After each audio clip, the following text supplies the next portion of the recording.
how to launch a podcast. We always say when we launch, we want to launch with 3 episodes.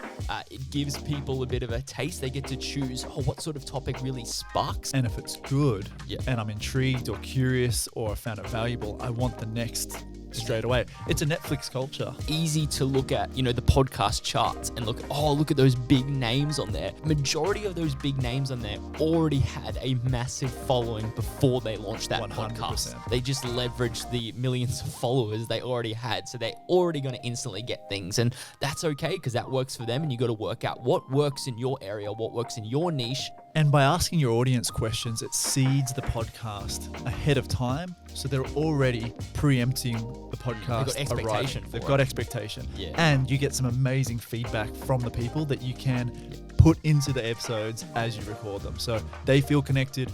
You get value from what they want to hear. Yeah. Because I don't want to release anything that nobody wants to hear. Because you may have a great idea, but no one else may want to listen to that idea. Totally. It's all about other people. It's all about giving as much value as you possibly can. Well, welcome back to Beyond the Mic. My name is Jethro Staggs, and this podcast is all about podcasts, content creation, and everything in between. I am joined again by Ryan Bowles, mentor, friend, karaoke partner, and the host of the Good Grief podcast. Welcome back to the show, Ryan. Great to be back. Thanks for having me. Great to have you here. Couldn't have the show without you. Well, if you haven't listened to episode 1, we encourage you to do so. Episode 1 is all about picking a date. And the fear of launching a podcast. The fear of launching a podcast, exactly. So we're gonna follow on from that. We've gotten over the fear of launching, Hopefully, and now assuming you know exactly what you're going to be talking about. You've got your niche, you've got your cadence, how many episodes you're going to release, when you're going to release them, all that stuff. We're going to assume you've already know that, and we're going to get into how to launch a podcast. It's a big one, and we were sort of saying off mic that you get one shot to launch, but it's almost like this is the starting line that you're crossing. Yeah. And so we want to sort of take the pressure back. We want to pull the pressure back because I think after launching 2 podcasts myself, yourself launching one, you build a lot of anticipation and expectation to get it perfect, to get it right. There is no expectation. And to be honest, the people that listen to your first episode are most likely your closest and loyalist friends, family, and supporters. Yep, definitely. Even after we recorded the first episode, we did a bit of a review, and we're like, oh well, it's just it's going to be great to look back in a few 5 years time, and be like, wow, I can't believe we did that. And totally. Just to see, it's all about continuous improvement. So, well, without further ado, we're going to get into pretty much the 4 keys on how to launch a podcast, and we're going to use the Good Grief podcast. If you haven't checked out the Good Grief podcast, make sure to do that. It is Ryan and his beautiful wife Kaylee going through their own journey on grief, both having lost a parent about 11 years ago, was it? And they share some really cool stories and really good practicalities. As someone who hasn't necessarily lost someone before, I really love the podcast because it's just like, it educates me beyond than what I probably would have educated myself in, And I can say that I did pay you to say that because you did launch our first 3 episodes. I did help you launch the first 3 episodes, so we are going to use this as a bit of a case study. Yeah. So make sure to check it out. Link is in the description. So where should we start? What's key number 1? Or do you want to do an overview of the 4 keys? What are you thinking? Yeah, we'll give a quick overview. So first one being launch with 3 episodes. Second one, we're going to talk about a bit of the promotion, social media, email newsletter, landing pages, all the fun stuff with that. Then we're going to talk about launch events, both in person and digital. I reckon you keep the 4th as a surprise. And the 4th one will be a surprise, so make sure to stay tuned for all episodes. See, that's a great example of audience engagement. There you go. A little tip inside the tip. Inside the podcast that's about podcasts. There we go. Inception. Anyway, all right, so we're going to talk about filming 3 episodes. Yeah. And so, you guys did that. I encourage you guys, make sure you film at least 3 episodes because we always say when we launch, we want to launch with 3 episodes. It gives people a bit of a taste. They get to choose, what sort of topic really sparks. I think it opens up. And I mean, simply just from when I'm listening to a podcast myself, and if it's good and I'm intrigued or curious or I found it valuable, I want the next straight away. It's a Netflix culture. Absolutely. That we're living in right now. It's like, binge worthy. I'll go on and listen to the same thing. Same on social media. If I watch the video, it's great. Where's the next one? So I think launching with 3 was a huge bonus to us that I hadn't thought about. I thought we can just make the content week by week, but having 3, it also builds a buffer that you can then build into. Speaking my language. The 4th episode. It gives you some time, a little bit of feedback that you can pick up from your audience. But most of all, it just sets that runway from the start and gives your audience something to listen to more than just the first 20-minute episode or 40-minute episode. I couldn't agree more. And it really it builds momentum. One thing, we talked about in the first episode, the fear of launching a podcast. And then once you record the first episode, we're now recording the second episode. I feel like I got a bit of momentum. I'm sitting back in my chair a bit more like peaceful, a bit more calmer. It's leverage. Yep. You're using one time slot to film 3 episodes, depending on the length of your episode. Yeah. If it's a longer episode, maybe you do that over a couple because you will get tired after 40 or hour-long episode. Yeah. Maybe we can talk about batching. Yeah, we'll talk about batching in another episode. We'll talk about does length matter in another episode. There's a lot of cool topics coming up. But yeah, launching with 3 episodes, absolutely pivotal. You saw it as a great success in your podcast, which was, really cool in this sort of one. In this episode and this podcast, we're going to be launching with 3 episodes in this one time slot. We're going to try and film hopefully about 5 episodes would be amazing. Would be a great achievement. So, yeah. So that's the first key. Yep. First key, filming 3 episodes. Second key is all about promotion from social media. So you guys went pretty hard on social media, especially because you were launching your business at the same time. Yeah. So it's probably helpful for everybody tuning in to know that we had zero, real foundation. We had launched Instagram, Facebook, and everything 4 weeks before we actually hit launch on the podcast. So 4 weeks, podcast launched. So we, pushed hard to build as much audience as we could before launching that. Yeah, and you guys did a fantastic job at that. Thanks. And thanks to your help. I was reading a stat the other day. I'm pretty sure it's like people 46% more likely to find out about a new podcast because of social media. So there's so much power in social media from reels and different things like that. So social media is a great way to start teasing, and some of those teasing posts look like maybe a photo of the behind the scenes, getting people looking, oh, what does their podcast look like? Oh, that looks cool. One, just telling people you're launching a podcast, telling them the date that you're launching the podcast, and starting We've got snippets of the podcast itself. Yep, snippets of the podcast. You guys did Q&A. You asked people, we did this for this podcast as well, asking people, hey, what sort of topics do you want to hear? What sort of questions do you have on our podcast? It starts to build that connection with your audience before you've even launched it. And by asking your audience questions, it seeds the podcast ahead of time. So they're already preempting the podcast. They've got expectation They've got expectation. Yeah. And you get some amazing feedback from the people that you can put into the episodes as you record them. So they feel connected. You get value from what they want to hear. Yeah. Because I don't want to release anything that nobody wants to hear. I only want to release things that they want to hear. Yeah, exactly. Yeah, because you may have a great idea, but no one else may want to listen to that idea. Totally. It's all about other people. It's all about giving as much value as you possibly can in a podcast. So that looks after the social media component. And then from that, you drove people to different things like a landing. You guys had set up a landing page with a newsletter sign up. Yeah, there were a few things. So from website, simple landing page just to collect emails. Yep. Our goal was to build an email list. You never know when social media will just go down, collapse, get hacked. It's happened to us before. So an email list is still your best bet for having a foundation to your audience, no matter what business you're in. So that was point number 1, newsletter.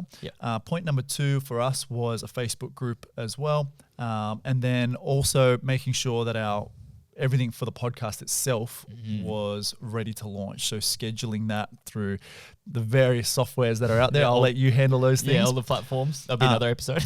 And scheduling to YouTube and all the places that people can hear the episode as well. Yeah, so there's a lot in that promotion, but when you nail it and when they all intersect with each other, think of it sort of like an ecosystem. One thing bounces to the next, and you're trying to just, taking people on this journey. It sets your launch up for such great success. And I knew you guys had set a goal for how many signups you want. You set a minimal goal and then sort of like a middle goal, and then you set a stretch goal, and you guys hit your stretch goal, wasn't it? Yeah, we had a minimum, an actual, and a stretch. Yep. And we were were, for our email list, 15 people off that stretch goal. So we surpassed our actual, which was just amazing, and celebrated everyone that was on that list as well. So setting yourself those 3 goals can be really helpful. It takes the pressure off just missing out on one goal. You can achieve one, aim for one, and then stretch if you achieve that. But definitely setting some goals. It's super important. It's good. Measurables are always good. I think in any sort of thing, and especially in podcasts themselves. So that was a great thing for you guys. Anything else in terms of promotion that you think worked well? Or should we move on to key 3? I think we just look at each person. It depends on people's audiences. You might have some people listening to this podcast that have a similar audience to us. We started at ground zero. I think when we announced that there was a podcast, we may have had 300-400 followers, and so we just treated every single person as a one-on-one connection. We weren't thinking that we'd put out a link to thousands of people and then they come rushing into us. That's a really good point. It was, we're going to commit to the next 4 weeks to every single person who follows or connects or comments, that we're going to reach out, we're going to offer them and see how we can get them signed up, ready for this podcast. And so we did that manually, my wife and myself, no team involved. And we just knew that every single person matters if they're going to be listening to what we have to offer. This is awesome. And I think it's a really good point, because it's easy to look at, the podcast charts and look at those big names on there. But majority of those big names on there already had a massive following before they launched that 100%. Podcast. They just leveraged the millions of followers they already had. So they're already going to instantly get things. And that's okay, because that works for them. And you got to work out what works in your area, what works in your niche. What are you going to be happy with? And maybe people listening have already got some form of audience. So whether that's Instagram or Facebook, they've got people there, or you've got an email list already. You need to be promoting the podcast to those people so that they're ready for launch date and that first 1 to 3 episodes dropping. Yeah, absolutely. And I just love your point on connection as well. Something we're going to talk about in podcasting land is that it's dialogue, not monologue. It's not you just talking to people and not listening to them. You need to build that connection. You need to build that audience engagement. And that starts from day 0, not day 50 or later on. So I think that's, you guys did a phenomenal job on that. And you're already seeing what that is doing to your podcast and your Facebook group as well. There's so many components in that, which I think is awesome. Should we talk about point number 3? Number 3 is in-person and online launch. This one was interesting because when we were having a chat about launching Good Grief, you said, are you going to launch with an event or a party? My mind immediately went to a physical party. Yeah, it did. You were thinking an online digital party. And so I said, I hadn't thought about that. And I went away thinking, I'm going to have a physical party to launch this podcast, which I hadn't seen done before. No, I haven't seen it done either. But you were meaning, how about a digital event? So I came back to you and I was like, we're going to hold a party and we're going to have people there. We'll celebrate the launch and we'll get this thing out into the podcast algorithms and get that thing rocking. And you're like, I was meaning an online one. Are you going to do one of those as well? And so it not only challenged me, but doubled the amount of promotion that we started creating to make this thing, get off the ground. And I think it was a double-edged sword.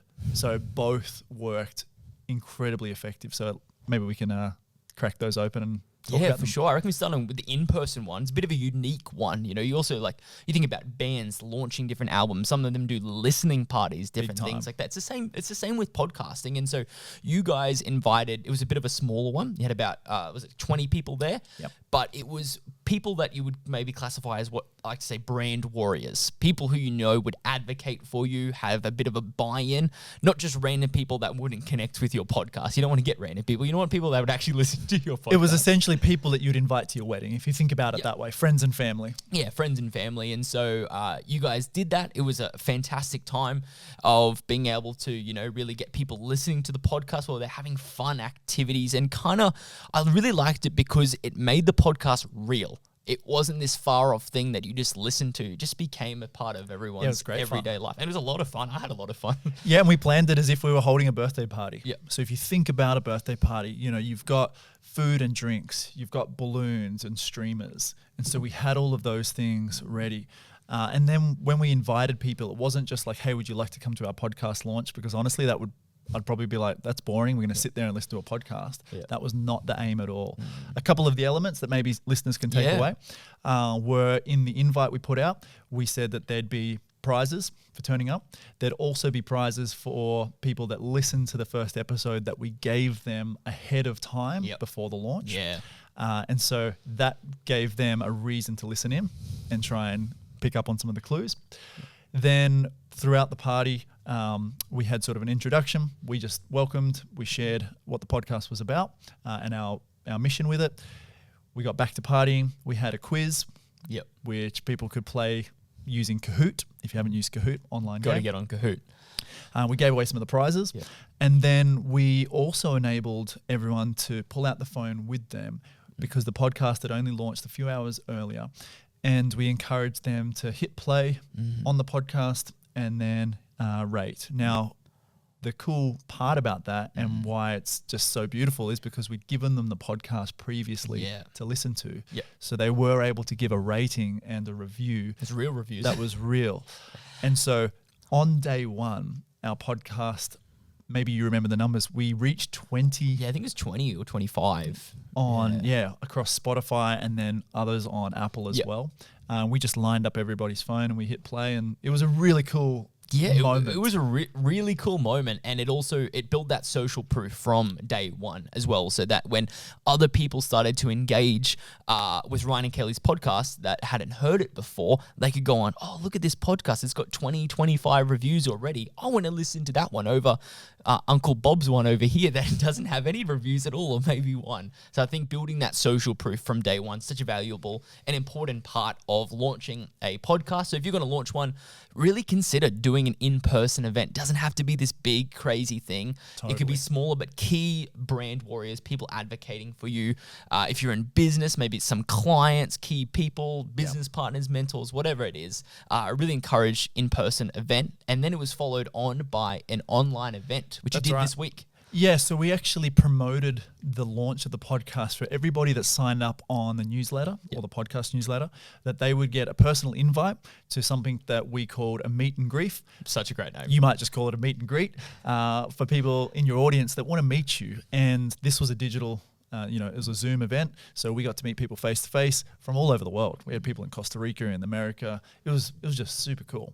And so that was an incentive for those who put their name and email in ahead of the podcast. Yeah, that's awesome, and it was great success as well. And I think it was good to be able to incentivize, like you said, that initial email sign up. Some people like to do prizes or giveaways, which could be something we're going to talk about in a second. But I think being able to have this online sort of party that other people miss out on because they didn't sign up. So I thought that was really cool. And I think that ties off online and in person events and promo. And I said a word just before. You did. It starts with G. You may have given away the fourth point. I may have given it away. But if you've made it this far in the podcast, you deserve to get the fourth point. It is giveaway. So that is something you guys did. It was started a couple days just after launch. That's right. It was planned out before the launch, obviously. But tell us about your giveaway. What did you guys do? Yeah. So we launched on the Sunday. I think on the Tuesday we launched the giveaway. The first thing with any giveaway is you want the prize to be relevant to your audience. Absolutely. So there's no point if you're launching a podcast about cars and then giving something away to do with boats. It's not going to correlate with your audience. They're probably going to leave in droves. Yeah. So for our audience, we wanted to make sure it was relevant. Tick number one. The way that we did that was we just asked our audience. We came up with a list that we thought might be something that they would like. And then we asked them, out of these things, what would you find most valuable? Yeah. And they told us. So we knew that when we launched the giveaway, with the things that they told us, it would have a much greater chance of succeeding than anything else we could have picked. We chose a budget. Yep. So we selected our budget based on how much of a result in terms of email list we thought we could grow from it.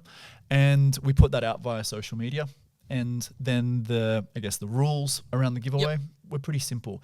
Our purpose, and that's probably the third point, is choosing a purpose as to why you launch a giveaway. Our purpose was that we wanted to increase the reviews and the ratings on the podcast and in turn grow our email list. Yep. So those were the main two things. It wasn't to gain followers on social media or to get things shared or anything like that. It was those main two things.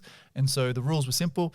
It was rate and review the podcast and sign up for the newsletter. Yep. Done. That way it didn't overcomplicate things for our listeners. Yep. And the purpose was achieved.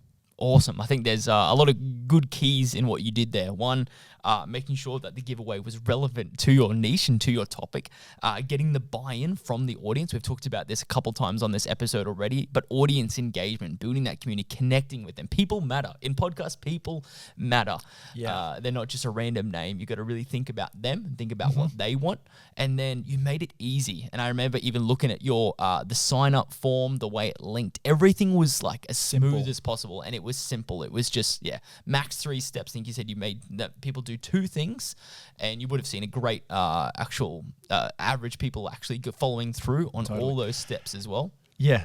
To get a little bit technical, it's quite interesting to see the email open rates for the giveaway. It was 90%. Oh my goodness. Wow. And that is rare in email world. So we knew that the prize was relevant to the audience. The other thing we did, we chose the duration of the giveaway. So we allowed close to 2 weeks to give everybody time and also to continue to promote that giveaway as well. And you also did a great job, I remember, of not just telling people about it at the start of the giveaway, but then also following through over the 2 weeks. I remember getting some emails as well about, oh, hey, here's an extra bonus entry on how you can get in. Or, hey, make sure to, to complete all the steps to make sure you don't miss out on winning this. And some things that might be helpful in terms of prizes. We gave away an Airbnb gift card. That's a pretty universal, cool prize that you can give, and then you can choose the amount. We also chose some other gift vouchers as well. So when you've got an audience that are around the world, giving vouchers away are an awesome way to do things. So Amazon vouchers, etc. Yeah, that's awesome. I think, giveaway was a great success. So first up, we had film with 3 episodes. Second one, the whole idea of social media promotion, digital promotion. Third one being all about events, in-person and online events. And the fourth one being giveaways. And so I would say those are the 4 main keys to being able to successfully launch a podcast. And the 5th key is what happens next. Big question. Yeah, it's important because you got to realize that the moment you press publish and launch on those episodes, that is the gun going off on the start of the race. And it's not just a sprint, it's a marathon coming up. Big marathon. So it's making sure that, yes, you get the pre-launch boxes ticked, get all that ready to build the momentum. But then what actually happens next around how many episodes you actually are going to publish, when it's happening. Do you have a plan for future episodes, or did you only plan the initial 3 episodes and then you're scrambling for the next few days to record the next one? And maybe that is content for a future episode yourself. Yeah, batching. We're going to get into that soon. We're going to get into podcast fatigue. I know that's a really big one for people. And a bit of some of the fears about launching a podcast is how to actually continue posting. So we're going to launch into those episodes in the future. But hey, if you found this episode valuable, if you enjoyed the keys on how to launch a podcast, let us know in the comments and share it with someone. Let someone know, hey, I listened to this podcast. I think you would benefit from it as well. Well, we hope to see you again on the next episode. This is Ryan. I'm Jethro, and we hope you have a great rest of your day.